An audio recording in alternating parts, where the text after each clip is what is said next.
하나님은 살아계십니다. 인사하시기 바랍니다. 그 하나님이 당신을 사랑하십니다. 인사하시기 바랍니다. 오늘 저는 마태복음 13장 1절에서 9절까지 말씀으로 씨 뿌리는 사람의 비유에 대해서 말씀의 은혜를 나누기 원합니다. 우리 기도하신 분, 우리 안수일사님 기도대로 이번 기간이 사순절 기간입니다. 사순절이란 무엇이겠습니까? 부활절까지 주일을 제외한 40일 동안의 기간을 40일로 합니다. 그 40일 동안 뭐 하느냐? 바로 예수 그리스도의 삶과 고난 그리고 부활을 생각하고 회개하는 기간이 바로 이 사순절 기간입니다. 지난주에 이 예수 그리스도를 묵상하라라는 기도 카드, 말씀 카드를 나눠드렸는데 여기 보면은 매일매일마다 말씀 구절이 나와 있습니다. 그래서 이 말씀 구절을 여러분 묵상하는 것이죠. 이 말씀 구절은 제가 임으로 뽑은 것이 아니라 약속입니다. 사순절 기간에 이 말씀을 우리가 교회가 우리 기독교 개신교가 말씀 묵상하자 라는 의미에서 이렇게 말씀을 뽑은 것입니다. 그래서 이 말씀을 통한 예수님의 생애, 예수 그리스도의 가르침, 예수 그리스도의 고난, 예수 그리스도의 죽으심, 예수 그리스도의 부활하심이 이 안에 다 담겨져 있게 되는 것이죠. 여기 있는 말씀을 우리가 매일매일 나누면 참 좋겠지만 우리가 이미 예수님의 40번의 기적의 말씀 나눴기 때문에 다시 한번 이 말씀으로 40일 새벽하기는 조금 무리가 있는 것 같아서 다음 기회에 하기로 하고, 그래서 여러분들이 이 카드를 통하여 개인적으로 월요일부터 토요일까지는 나와 있는 이 말씀을 묵상하시고 기도하시면 좋을 것 같습니다. 그러나 주일날만큼은 여기 나와 있는 말씀 중심으로 우리가 말씀의 은혜를 나누고자 하는 것이죠. 그래서 오늘이 3월 12일이니까 사순절 주일 두 번째 주일, 그래서 마태복음 13장 1절에서 9절 말씀 우리가 나누고, 그럼 다음 주는 3월 19일 사순절 주일 3주째 주일 마태복음 16장 21절에서 28절 이렇게 해서 사순절 또한 5주째 종려주의 부활주일까지 여기 나오는 표를 중심으로 해서 주일날만큼이라도 이 표를 중심으로 말씀의 은혜를 나누기 원합니다. 그러니까 여러분도 말씀을 미리 읽어오시고 미리 묵상하시고 오시며 더욱더 주일날 하나님의 말씀에 대한 묵상과 하나님의 뜻을 더욱더 잘 발견하게 될 줄로 믿습니다. 그런 의미에서 이렇게 인사할까요? 말씀을 묵상합시다. 인사하시기 바랍니다. 혹시 아직 못 받은 분이나 또 받았다가 잊은 분이 계시면 우리 안선주 전사님한테 교육자실에 가셔서 꼭 받으시기 바랍니다. 우리는 성경을 오랫동안 읽고 묵상했습니다. 즉 예수님을 오랫동안 믿었다는 것입니다. 그러나 그럼에도 불구하고 아직 성경을 열심히 읽고 묵상했지만 아직 성경을 잘 모르는 분들이 의외로 주변에 많은 것을 보게 됩니다. 10년을 믿었든 20년을 믿었든 30년을 믿었든 그것이 중요한 것이 아니라 결국에는 잘 성경을 아직 모르는 분들이 너무나도 많다라는 것입니다. 물론 성경 통독도 여러 번 했습니다. 성경 필사도 여러 번 성경 필사를 해서 몇 권의 책을 또한 만든 분도 있습니다. 기독교 방송을 통하여 여러 기독교 관련 매체를 통하여 성경 공부도 많이 했습니다. 많이 들었습니다. 그런에도 불구하고 잘 모르는 분들이 많다라는 것이죠. 사실상 예배 시간마다 주어지는 목사님들의 메시지만 잘 들어도 설교만 들어도 따로 성경 공부할 필요도 없는 것을 보게 됩니다. 그만큼 우리는 성경 말씀을 늘 접해 있고 성경 말씀을 늘 묵상하고 있는 그런 환경인 것을 보게 됩니다. 그러나 여전히 성경을 잘 모르겠다는 분들이 의외로 많다라는 것입니다. 특히 오늘 본문의 말씀은 씨 뿌리는 자의 비유입니다. 이 씨 뿌리는 자의 비유는 교회를 좀 다닌 분들이라면 너무나도 많이 이 말씀에 대해서 묵상했고 또한 많이 이 말씀에 대해서 나눴고 또 많이 이 말씀에 대해서 교제했음을 우리가 알 수가 있습니다. 어린 시절부터 교회를 다닌 친구들이라면 성도님들이라면 어린 시절부터 이 말씀을 찬양으로도 부르고 또한 성독도 하고 말씀으로 나누고 그림도 그리고 많은 것을 이 말씀을 통하여 가르침을 받았다는 것이죠. 즉 가장 많이 들었던 말씀 중에 하나가 바로 이 본문의 말씀일 것입니다. 어린이 찬양도 있습니다. 복음을 심었습니다. 복음이 싹이 났네요. 복음이 자랐습니다. 몇 배 열렸습니까? 30배 열렸습니다. 60배 열렸습니다. 100배 열렸습니다. 라고 외치면서 찬양 불렀던 기억이 납니다. 자, 그런데 왜 모를까? 수없이 하나님의 말씀을 묵상했고 수없이 말씀의 가르침을 받았는데도 불구하고 여전히 이것에 대해서 질문하게 되면 정확하게 답을 못하는 경우를 보게 됩니다. 왜 그럴까요? 기억력이 나빠서 그럴까? 그렇지가 않습니다. 잘 듣지 않아서 그런 것인가? 역시 그렇지가 않다라는 것입니다. 성경은 하나님의 말씀입니다. 하나님의 말씀은 살아계신 하나님의 말씀입니다. 살아계신 하나님께서 우리에게 계시해 주신 하나님의 말씀입니다. 그 하나님의 말씀의 성경의 주제는 오직 하나입니다. 예수 그리스도를 알려주시고 예수 그리스도를 깨닫게 하기 위하여 우리에게 주신 말씀이 성경 66권의 살아계신 하나님의 말씀이라는 것입니다. 그러면 성경을 통하여 우리는 무엇을 발견해야 되느냐? 예수 그리스도를 발견해야 되는 것입니다. 성경을 통하여 예수님을 발견하고, 성경을 통하여 예수님을 깨닫고, 성경을 통하여 예수님을 통하여 아멘해야지 바로 성경을 온전히 깨달아 알 수가 있는 것입니다. 그런데도 불구하고 다른 것을 발견하고 다른 것이 주제가 되는 경우가 너무나도 많다는 것입니다. 오늘 본문의 말씀도 이러한 대표적인 예의 말씀입니다. 씨 뿌린 사람의 비유의 이 말씀은 예수님께서 많은 비유의 말씀을 하셨지만, 그리고 특별히 오늘 본문에 있는 말씀은 마태복음 13장에는 여러 많은 비유의 말씀이 있습니다. 무려 8가지의 비유의 말씀이 마태복음 13장 안에만 가득 차 있습니다. 잠시 살펴보게 되면 제일 먼저 나오는 것 씨 뿌린 자의 비유, 그 다음에 겨자씨의 비유, 누룩의 비유, 알곡과 가라지의 비유, 감춰진 보화의 비유, 값진 진주의 비유, 그물의 비유, 새 것과 옛 것의 비유, 이렇게 8가지의 말씀이 마태복음 13장 안에만 다 담겨져 있는 것을 보게 되는 것입니다. 그리고 오늘 본문의 말씀이 이 씨 뿌린 자의 비유는 다른 비유보다 더 특별한데 왜 그러느냐? 예수님이 직접 이 비유에 대해서 설명하시고, 예수님이 직접 이 비유에 대해서 가르치시고, 예수님이 직접 이 비유에 대해서 해석하신 말씀의 유일한 비유가 씨 뿌리는 자의 비유인 것입니다. 즉 예수님께서 직접 18절에서 23절의 말씀으로 그 뜻을 풀어서 설명해 주셨습니다. 왜냐? 행여나 잘못 해석할까봐, 행여나 잘못 적용할까봐 직접 뜻을 풀어주신 것입니다. 또한 10절에서 17절 말씀 보면 보충 설명까지 하셨습니다. 제자들이 예수님께 물어봅니다. 예수님, 왜 비유의 말씀을 우리에게 가르쳐 주십니까? 그 이유가 무엇입니까?에 대해서 예수님은 친절하게 10절에서 17절 말씀에 비유로 가르쳐 주신 이유에 대해서 설명하고 계신다는 것입니다.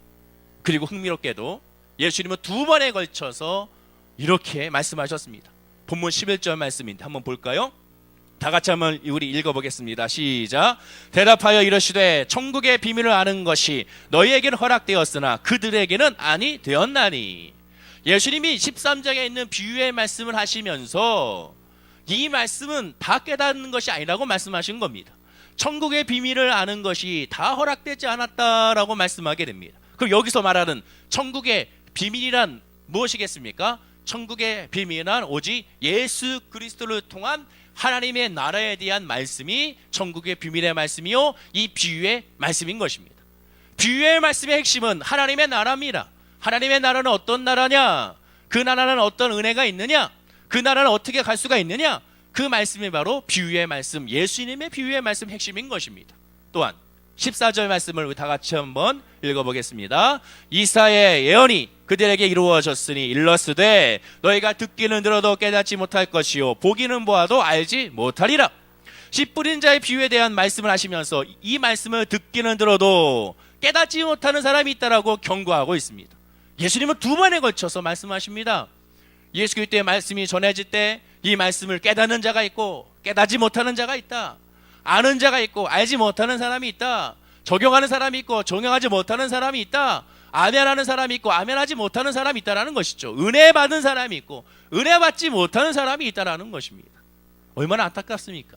들었는데 은혜 받지 못하고, 들었는데 깨닫지 못하고, 들었는데 알지 못하면 너무나도 슬픈 것입니다. 그러나 우리 월계순복음교회 모든 성도님들 오늘 말씀을 통하여 예수를 발견하고 예수의 은혜를 구하기를 간절히 축원하고 기도드립니다. 자, 그렇다면 첫째로 씨 뿌리는 사람의 비유의 내용을 우리가 한번 살펴봐야겠습니다. 이 내용이 무엇일까? 이 비유는 농부들이 씨를 뿌리는 비유입니다. 씨가 뿌려진 지역이 첫째는 길가에 뿌려지고, 둘째는 돌밭에 떨어지고, 세 번째는 가시떨기 밭에 떨어지고, 네 번째는 좋은 땅에 떨어진 것을 예수님은 비유하고 있습니다. 자, 그러면 여기서 농부는 누굴까? 37절 말씀 보면 농부를 나옵니다. 다음을 읽어볼까요? 화면과 함께 읽어보겠습니다. 대답하여 이르시되 좋은 씨를 뿌리는 이는 인자요. 자, 농부가 누굽니까? 인자요. 인자는 바로 사람의 아들 예수 그리스도를 나타내게 되는 것입니다. 지금 이 씨를 뿌리는 사람은 예수님입니다. 예수님의 씨를 열심히 뿌리고 있는 것입니다. 여러분, 어린이 찬양에 이 본문을 가진 찬양이 있지 않습니까? 아까 말씀드렸죠. 복음을 심었습니다. 복음이 싹이 났네요 라고 찬양하지 않습니까? 자, 이 찬양을 여러분 잘 기억하셔야 됩니다. 어린이 찬양은 늘 복음의 진수라고 말씀을 드렸습니다. 군더더기가 없습니다. 복음의 핵심을 그대로 아이들에게 찬양을 통하여 전해주고 있습니다.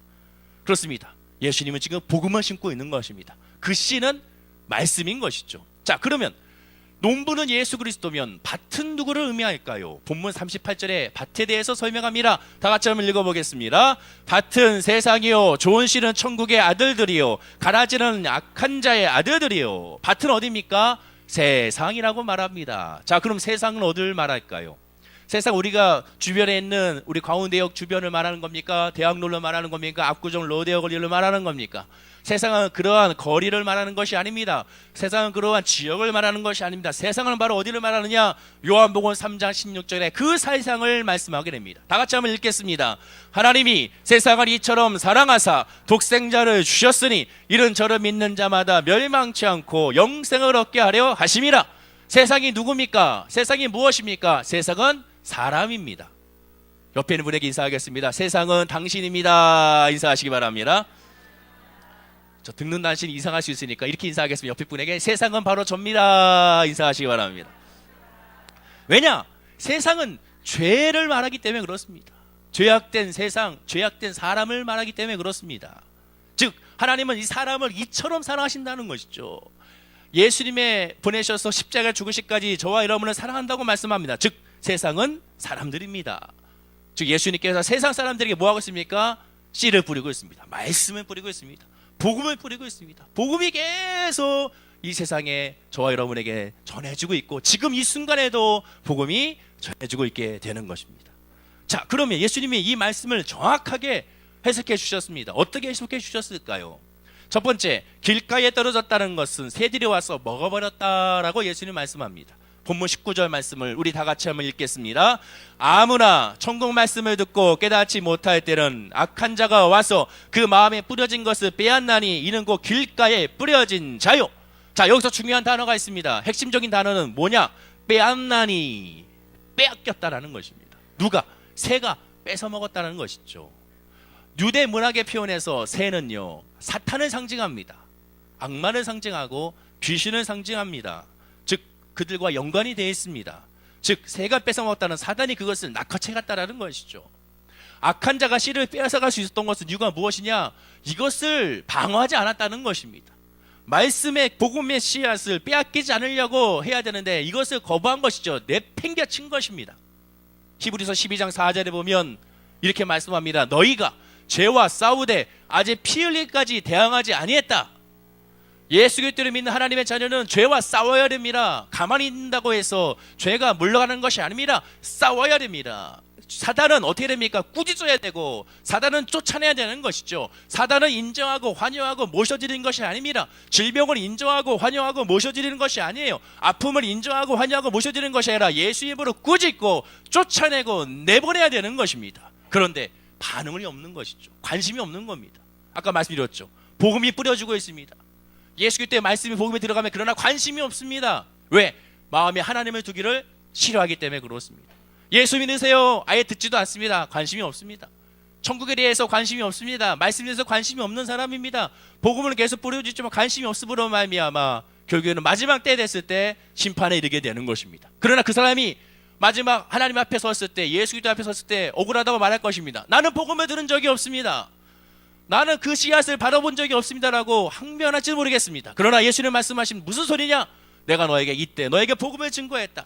내가 너에게 이때 사람을 붙여주지 않았느냐? 내가 이때 너에게 복음을 많이 부려주고 많이 전해줬다. 그러나 너는 그것에 대해서 관심이 없었다.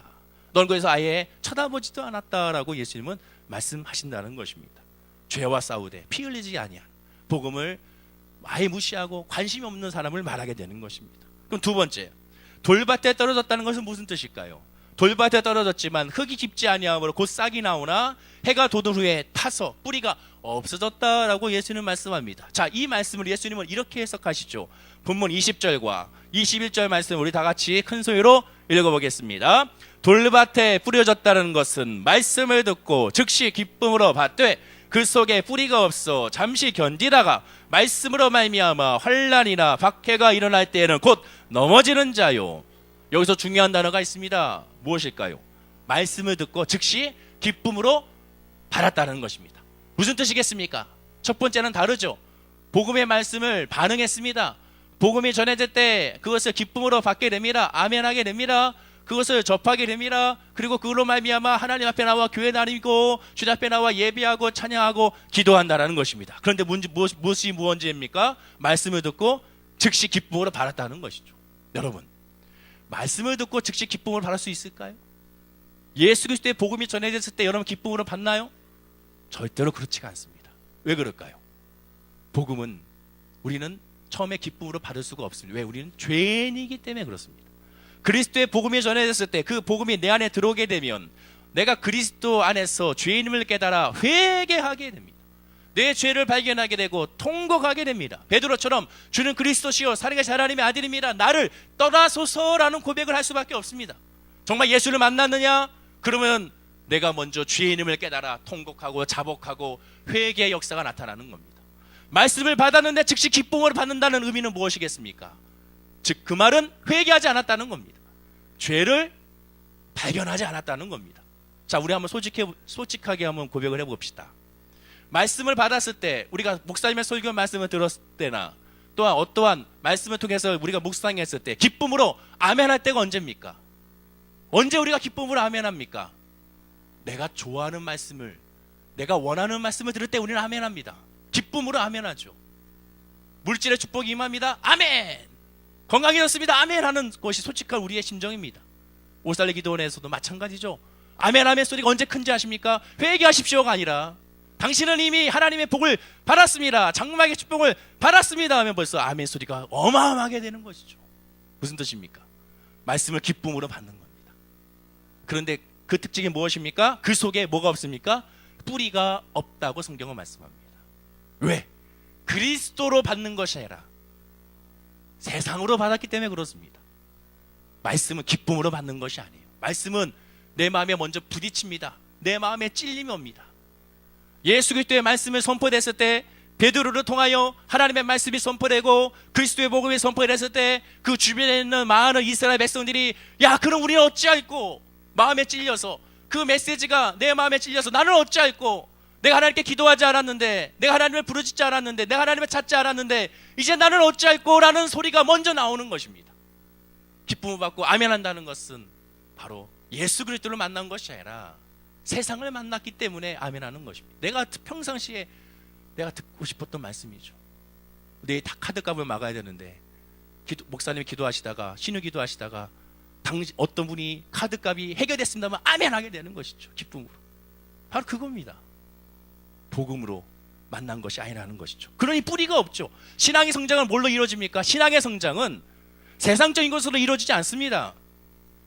승진이 돼서, 교회 다님으로 승진돼서 성장이 되는 것이 아니에요. 교회 다녀서 사업이 번창함으로 신앙의 성장이 되는 것이 아니에요. 신앙의 성장은 오직 그리스도의 말씀으로 되는 겁니다. 말씀이 없으면 성장이 일어나지 않습니다. 말씀이 없으면 결코 신앙의 성숙이 일어나지 않는다는 겁니다. 기쁨으로 받긴 받지만 그 속에 뿌리가 없어서 뭐라고 말합니까? 정확하게 표현합니다. 잠시 견디다가. 예수님은 정말 대단하신 하나님의 아들이신 거예요. 정말 우리를 다 아십니다. 잠시 견디다가, 그리고 뭐라고 표현합니까? 그리고 환난이나 박해가 날 때 넘어진다는 것이죠.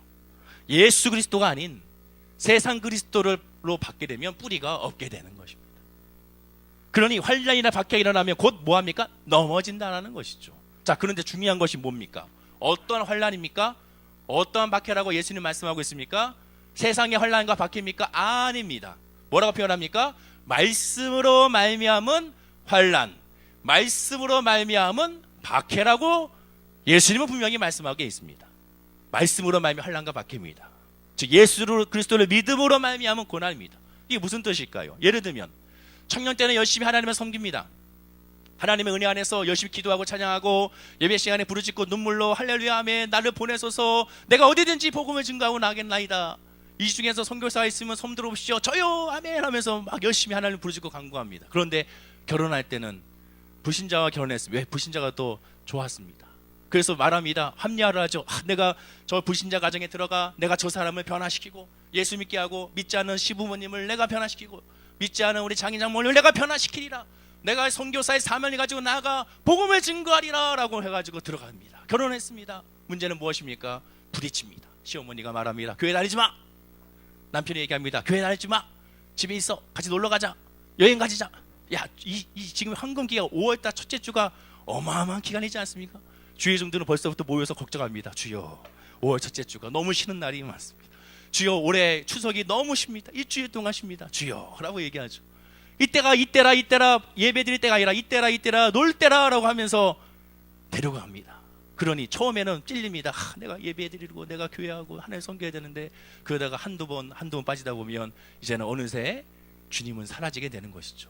바로 오늘 본문의 마찬가지입니다. 믿음으로 말미암아 예배 드려야겠습니다. 환난에 당하고 박해가 다가왔을 때 처음엔 견딥니다. 그러나 뿌리가 없음으로 말미암아 넘어지게 되는 것이죠. 세 번째, 가시 떨기 위해 떨어졌지만 가시가 자라서 기운을 막았다고 합니다. 우리 본문 22절 말씀을 우리가 한번 해석해 볼까요? 다 같이 한번 읽겠습니다. 가시 떨기에 뿌려졌다는 것은 말씀을 들으나 세상의 염려와 재물의 유혹에 말씀이 막혀 결실을 하지 못하는 자요. 자, 중요한 단어가 무엇입니까? 말씀을 들으나. 분명히 말씀은 뭐했습니까? 받았습니다. 그런데 문제는 무엇입니까? 세상의 염려와 세상의 재물과 세상의 유혹입니다. 어쩌면 많은 성도님들이 바로 이쪽이 아닌가 하는 생각이 들게 됩니다. 열심히 예배하고 기도합니다. 하나님을 찬양합니다. 그런데 결정적인 순간에 세상 염려와 아픔과 상처로 말미암아 열매를 맺지 못하는 것입니다. 예를 들면 직장이나 사업에서 하나님의 주인이냐 세상의 주인이냐, 이때 결단은 결국 마지막 순간에 하나님이 아니고 세상으로 나가는 것이죠. 예배가 나의 쉼이냐 세상이 나의 쉼이냐 할 때 예배가 나의 쉼이 되는 것이 아니라 세상이 나의 쉼이 됩니다. 주님 앞에 나와 예배하는 것보다 세상에 나가서 한번 여행 갔다 오는 것이 나에게 더 생활에 충전이 된다고 여겨지게 되는 것이죠. 영의 쉼이 나의 모든 삶의 출발이라는 것을 깨닫지 못하는 것입니다. 하나님의 섬김이 나의 삶의 주인가 세상의 일이 나의 삶의 주인가 놓고 판단했을 때 온전하게 판단하지 못하게 되는 것입니다. 대표적인 경우가 누굽니까? 이스라엘 백성이죠. 이스라엘 백성들이 출애굽을 했을 때 믿음으로 말미암아 출애굽하게 됩니다. 홍해의 기적을 경험하고 애굽의 수많은 군대들이 수장당하는 것을 보면서 하나님의 찬양하고 하나님께 경배를 돌렸습니다. 그러나 불과 3일 만에 물이 없음으로 말미암아 하나님을 원망하고 하나님을 탄식하죠. 즉 세상의 염려와 세상의 재물과 세상의 유혹으로 말미암아 다시 우리는 마늘을 먹고 싶다. 우리는 애굽에서 먹었던 고기를 먹고 싶다. 우리에게 이것을 달라. 이것을 주지 않으면 차라리 우리는 돌아가겠다라고 말하는 것이 이스라엘 백성들의 모습이었습니다. 믿음 생활했습니다. 하나님이 어떤 분인지는 압니다. 기도하고 예배하면 하나님께서 응답 주신 것도 알고 있습니다. 이스라엘 백성이 몰라서 그랬겠습니까? 다 알고 있습니다. 그러나 문제는 무엇입니까? 결정적인 순간에 하나님을 바라는 것이 아니라 하나님께로부터 등을 돌리게 되는 것입니다. 그 결과는 무엇입니까?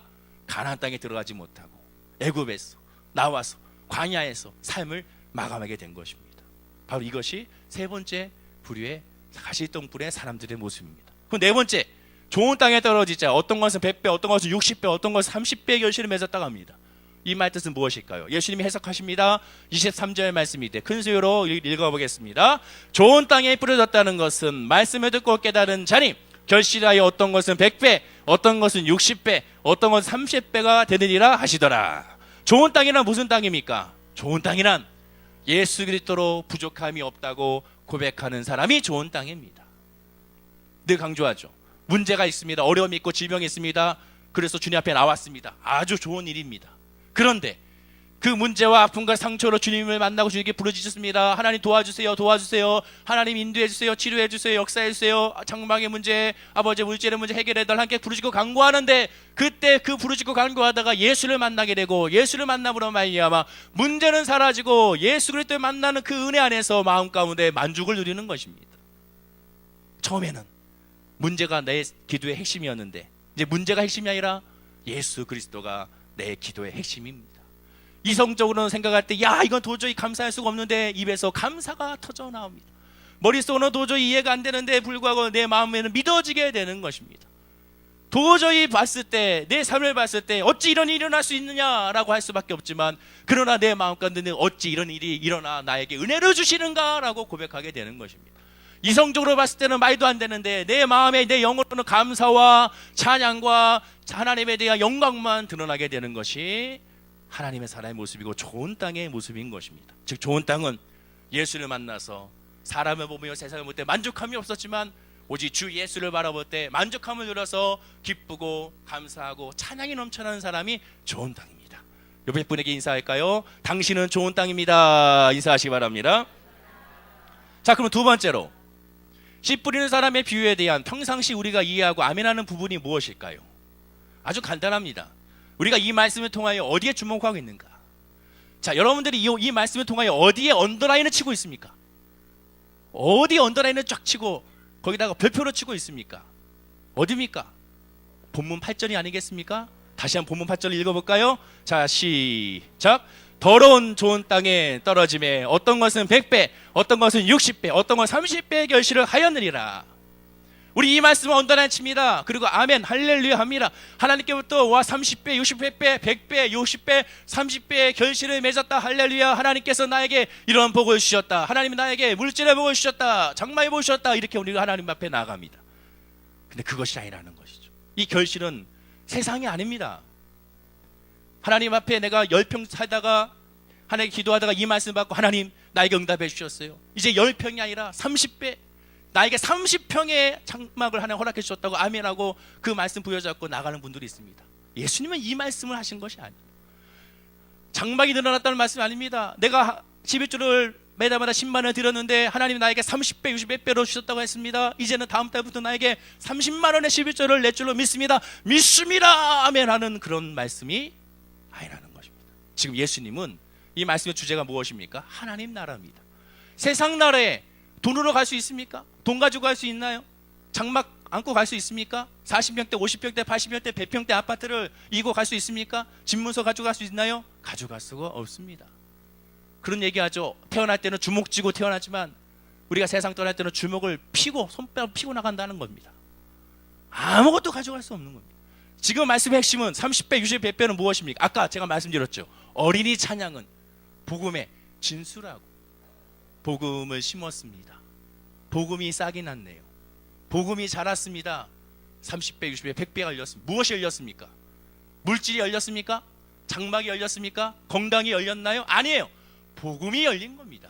복음이 30배, 복음이 60배, 복음이 100배가 열렸다는 것입니다. 즉 우리의 영적인 신앙의 성장이 나타났음을 말씀하시는 것이 바로 이 말씀의 핵심인 것입니다. 즉 이 결실은 삶의 형통이 아닙니다. 하나님의 말씀을 삶의 문제로 먼저 받아들이는 것이 아니라 내 영적인 문제로 먼저 받아들여야 되는 것입니다. 하나님의 말씀은 영의 말씀이기 때문에 나에게 주시는 영의 말씀이지 내 삶의 먼저 말씀이 아닙니다. 오늘 말씀도 마찬가지입니다. 내 영이 하나님의 말씀으로 무장하고 하나님의 말씀으로 관계가 확립됐을 때 내 삶의 문제와 내 삶의 아픔도 그 말씀에 비춰서 이루어지는 것이지 그 반대는 아니라는 것입니다. 하나님의 말씀에 순종하면 하나님께 복을 받는다는 진수 하나만으로 따로 떼어서 보면 원론적으로는 틀리진 않습니다. 그러나 완전하지가 않습니다. 본문이 말하는 이 마태복음 13장의 전체의 주제와 거리와는 완전히 먼 것이죠. 그러면 세 번째로 마태복음 13장의 전체적인 주제는 무엇입니까? 예수님이 왜 이 말씀을 하셨습니까? 예수님께서 가르쳐 주신 말씀은 바로 핵심은 무엇입니까? 그것은 하나님의 말씀을 삶의 중심에 두지 말고 먼저 영의 중심에 두라는 것입니다. 하나님과의 관계의 중심에 두라는 것입니다. 예수님 이 땅에 오신 목적이 무엇입니까? 요한복음 3장 16절 아니겠습니까? 하나님이 세상을 이처럼 사랑하사 독생자를 주셨으니 이는 저를 믿는 자마다 멸망치 않고 영생을 얻게 하심이라. 구원을 위하여 예수님 이 땅에 오신 것입니다. 구원, 영의 구원을 위하여 이 땅에 오셨죠. 예수님 십자가에 돌아가신 것이 내 물질의 문제, 내 주머니 사정을 해결하기 주기가 예수님 십자가에 달려 돌아가신 것이 아닙니다.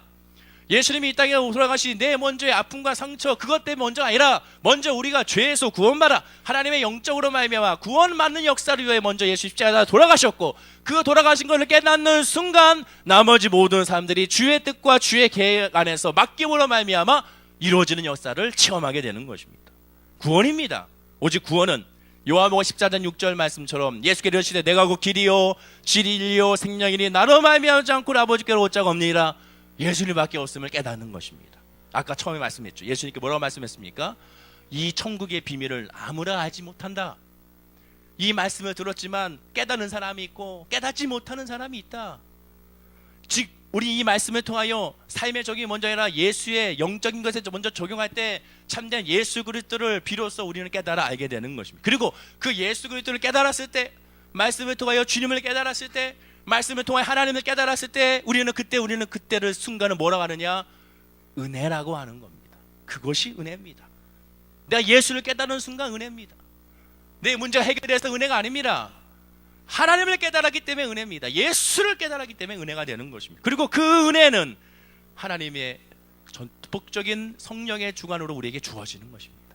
창세기 6장 7절과 8절에 이렇게 다 같이 한번 이 말씀을 읽어볼까요? 자, 시작. 이르시되 내가 창조한 사람을 내가 지면에서 쓸어버리되 사람으로부터 가축과 기는 것과 공중의 새까지 그리하니니 이는 내가 그것들을 지었음 한탄함이니라 하시니라. 그러나 노아는 여호와께 은혜를 입었더라. 노아는 우리 지난 금요철회 때도 말씀드린 거지만 노아는 죄악된 세상에서 유일하게 살아남은 사람이었습니다. 노아의 심판, 하나님의 심판, 홍수의 심판에 살아남았습니다. 심판에 살아남은 이유가 무엇입니까? 은혜를 입었습니다. 어느 때?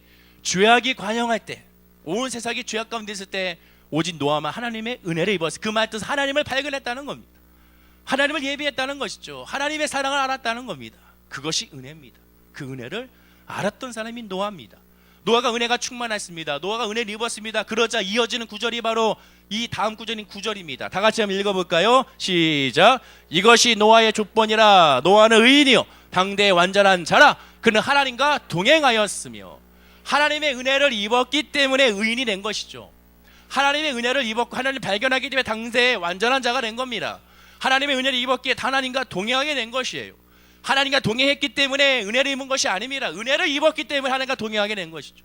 하나님의 은혜를 입었기 때문에 완전한 자가 된 것이죠. 내가 완전했기 때문에 은혜를 입은 것이 아닙니다. 내가 잘해서 구원받는 것이 아니죠. 하나님의 은혜로 말미암아 구원받는 것입니다. 우리가 그것을 정확하게 알아야 되는 것입니다. 그래서 늘 강조합니다. 영혼이 잘 돼야 범사가 잘 되고 강건해지는 겁니다. 강건해지고 범사가 잘 됐을 때 우리는 야, 저 사람 정말 하나님 잘 믿었구나 이렇게 말할 수는 없다는 것입니다. 세상에 먼저가 아니라 먼저 하나님과의 관계입니다. 내 영이 과연 하나님 앞에 있느냐 없느냐, 이것이 가장 중요하다는 것이죠. 결론의 말씀입니다. 오늘 본문에 있는 예수님의 말씀이 산상수훈도 결론이 무엇입니까? 나더러 주여 주여 하는 자마다 천국에 들어가지 못한다는 경고입니다. 대신에 반석에 집을 짓고 하나님 뜻대로 사는 자여야, 하나님 말씀으로 사는 자여야 하나님의 나라의 천국 백성이 될 수가 있다는 겁니다. 오늘 본문에 씨 뿌리는 사람의 비유의 말씀도 말 그대로 천국 복음이 전파되기 시작한 단계를 의미하는 말씀이 아닙니다. 성도가 예수 그리스도 믿은 후에 신앙이 성숙하는 단계를 말씀하는 것이 아니라 천국 복음이 사람들에게 처음으로 전파될 때 그 말씀을 어떻게 받아들이느냐에 대한 말씀입니다. 그것은 두 가지의 결과밖에 없습니다. 하나님의 말씀을 아멘하고 받아들이느냐, 그것을 받아들이지 못하느냐. 예수 그리스도를 믿느냐, 예수 그리스도를 믿지 않느냐라는 것이죠. 중간은 없습니다. 아, 목사님 저는 예수 그리스도를 믿는 것 같아요. 믿는 것 같아요 라는 것은 없는 것이죠. 저는 안 믿는 것 같아요. 안 믿는 겁니다. 믿는 것 같아요. 안 믿는 겁니다. 믿는 사람은 담대하게 말합니다. 예수 그리스도의 이름을 나는 믿습니다. 나는 구원의 확신이 있습니다. 나는 하나님의 자녀입니다 라고 선포하게 되는 것입니다. 눈에 보이는 것 없고 손에 잡히는 것 없고 귀에 들리지 않지만 그러나 나는 하나님의 자녀임을 선포하고 믿게 되는 것입니다. 따라서 예수님 오늘 씨 뿌린 자의 비유를 통하여 저와 여러분에게 질문하는 것이 이겁니다. 과연 너는 천국 복음을 받아들이고 있느냐? 천국 복음을 받아들이고 있느냐? 세상 복음을 받아들이고 있느냐? 예수 그리스도를 믿고 있느냐? 세상 그리스도를 믿고 있느냐고 우리에게 지금 물어보고 있는 것입니다. 우리 사랑하는 월계수복의 모든 성도님들은 먼저 예수 그리스도 나의 주 하나님을 영접함으로 말미암아 그 은혜 깨달아서 그 은혜 안에서 30배, 60배, 100배, 100배, 60배, 30배 영적인 성령의 열매로 말미암아 온 삶 가운데 하나님 은혜가 넘쳐나는 우리 모든 성도님 되기를 간절히 축원하고 기도드립니다. 여러분에게 인사하겠습니다. 예수밖에 없습니다. 인사하시기 바랍니다. 한 번 더 인사하겠습니다. 예수님이 해결해 주십니다. 인사하시기 바랍니다. 마지막으로 인사하겠습니다. 예수님이 응답입니다. 인사하시기 바랍니다. 기도하겠습니다. 아버지 하나님, 예수 그리스도의 말씀을 우리가 아멘하게 하여 주시옵소서. 예수 그리스도의 말씀과 예수 그리스도의 이름으로 말미암아 우리가 자유를 누리게 하시고 주의 복음으로 말미암아 만족을 누리며 주의 복음으로 말미암아 살아가게 하여 주시옵소서. 오직 의인은 믿음으로 말미암아 산다고 하셨사오니 우리 월계수 목회 모든 성도님들이 예수 그리스도의 믿음으로 살아가게 하여 주시고 그 믿음 안에서 하나님과 관계가 확립이 됐을 때 그 끊어지지 않는 그 사랑의 관계 가운데 있을 때 우리에게 다가오는 삶의 문제도 하나님의 은혜 가운데 해결되는 역사를 기대하게 하여 주시옵소서. 악한 사대의 원수마귀 우리의 마음과 회판의 영 다 떠나게 하여 주시고 오직 성령의 충만으로 예수는 그리스도임을 발견하는 은혜 안에 있는 우리 모든 성도님들이 되게 하여 주옵소서. 감사드리며 예수님의 이름으로 기도드립니다. 아멘. 우리 말씀